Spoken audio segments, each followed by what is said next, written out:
हाँ, देश की आज़ादी में हिंदुस्तान में भारतीय जनता पार्टी या आरएसएस की क्या भूमिका थी। प्रत्येक व्यक्ति जो राष्ट्रभक्त है या राष्ट्रवाद की बात करता है वो आज भाजपा में है। उस समय आरएसएस की भूमिका ये थी कि हमेशा हमने अंग्रेजों का विरोध किया, अंग्रेजों की कभी गुलामी नहीं की भारतीय जनता पार्टी और आरएसएस के लोगों ने। और हमने नेहरू गांधी परिवार की तरह देश को लूटने का कार्य किया। आज जो कश्मीर के हालात हैं वो सिर्फ कांग्रेस की देन है। आप कश्मीर उस पर क्यों चले गए? जो उन्होंने सवाल पूछा उसका जवाब मैंने आपको बता दिया, हमने कभी अंग्रेजों की गुलामी नहीं की। हम आजाद हिंद फौज के अनुयायी रहे और आजाद हिंद फौज की आपको भूमिका पता है देश की आजादी में क्या थी। आजाद हिंद फौज के अनुयायी आरएसएस थी या फिर सुभाष चंद्र बोस थे? सुभाष चंद्र बोस संस्थापक थे, हम लोग उनके अनुयायी थे। उनके अनुसांगिक संगठन के रूप में कार्य किया था। कौन सा अनुसांगिक संगठन?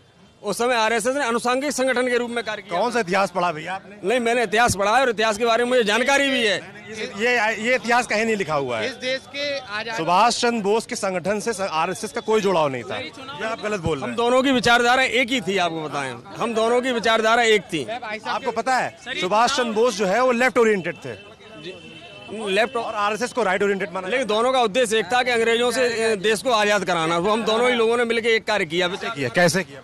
हमने लेखनी के माध्यम से, आरएसएस के लोग प्रचार के माध्यम से, लेखनी माध्यम से। मुझे एक बड़े लेखक का नाम बताइए। मुंशी प्रेमचंद, वो हमारे आरएसएस, मुंशी प्रेमचंद आरएसएस की विचारधारा के थे। मैं आपको बता रहा हूँ, वो आरएसएस की विचारधारा के ही थे। ये आप नया इतिहास लिख रहे हैं? आपको जानकारी, मैंने इतिहास पढ़ा है और मैं वहीं से आपको बता रहा हूँ। कहाँ पढ़ा आप? मुझे बताइए, मैं भी पढ़ना चाहता हूँ। आजादी की चूंकि एक ही विचारधारा थी। व्हाट्सएप यूनिवर्सिटी में पढ़ा है क्या? नहीं, व्हाट्सएप, अरे कैसी बात कर रहे हैं? कहाँ पढ़ा आपने? किताबों में पढ़ा है। कौन से नाम बताइए मुझे किताब? लेखनी ने चमत्कार दिखाई, ये मैंने कक्षा 6 में पढ़ा है। लेखनी ने चमत्कार दिखाई, इसकी किताब है ये। उस समय मुंशी प्रेमचंद की उसमें कहानियां थी। मुझे राइटर का नाम, मुंशी प्रेमचंद की कहानियां थी, तो उससे आरएसएस से जुड़ाव कैसे हो गया? विचारधारा एक थी, चूंकि दोनों का उद्देश्य देश को स्वतंत्र कराना था। ये तो मतलब आप जबरन का जुड़ाव है।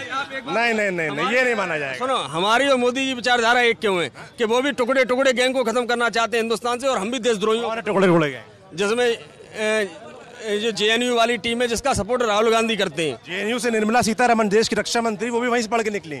उनके बारे में क्या बोले? उनके संस्कार हैं। आप देश की पहली महिला रक्षा। आप कह रहे हैं कि जेएनयू वाले टुकड़े टुकड़े वाले हैं, अब आप कह रहे हैं कि नहीं, वो उनके संस्कार अच्छे हैं। जो इस समय जो अब देश में शिक्षा चल रही है वो लेफ्ट और कम्युनिस्ट वाली चल रही है। 5 साल सरकार आपकी है, तो क्यों चल रही है? नहीं, तो हम तो उसका विरोध कर रहे हैं। आप देखिए, विरोध नहीं, बदलाव करिए। हम बदलाव के लिए बैठे। राहुल गांधी उनके समर्थन में बैठे हुए। कौन? राहुल गांधी। क्या किया राहुल गांधी? उमर खालिद के सपोर्ट में गए। उमर खालिद जेल में क्यों नहीं, बाहर क्यों है? वो जेल में इसलिए नहीं है कि इन जैसे लोग उसको बचाने का कार्य कर रहे हैं। उसकी सरकार आपकी, सारी एजेंसी आपकी है, क्यों बाहर है?